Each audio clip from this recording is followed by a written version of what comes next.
काँग्रेसचे नेते विजय वडेट्टीवार यांनी लोकसभा निवडणुकीच्या पार्श्वभूमीवर सुरू असलेल्या घटनांवरून महायुतीवरती टीका केली।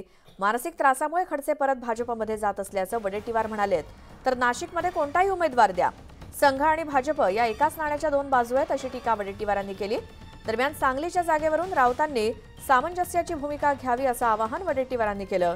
हसन मुश्रीफ यांच्या हेलिकॉप्टरनं मतदारांना आणा या विधानाचा देखील विजय वडेट्टीवारांनी समाचार घेतला।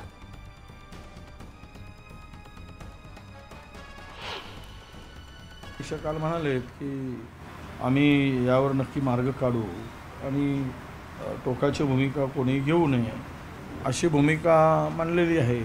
आता संजय राऊत त्यांची भूमिका थोडी अडमेंट आहे किंवा ॲग्रेसिव्ह आहे, तर हे जरा आघाडीचा धर्म पाडताना थोडा सामंजस्याची भूमिका घेतली पाहिजे अशी आमची मागणी आहे।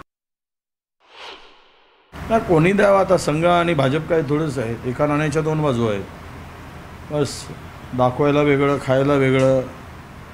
तर आहेत वे विचारधारा ती मुळात जे आहे ती संघच विचारधारा आहे, देशामध्ये कुठली दुसरी विचारधारा आहे। म्हणूनच तर त्यांचे खासदार घटना बदलण्याच्या गोष्टी करतात। हेलिकॉप्टर आणण्यासाठीच तर 70,000 कोटी त्यांच्याकडे आहेत। 70,000 कोटी रुपयाचा वापर करून मतदारांना हेलिकॉप्टरना विकत घेणं, आता राजकारणाला धंदा समजणाऱ्यांची भाषा अशीच असणार।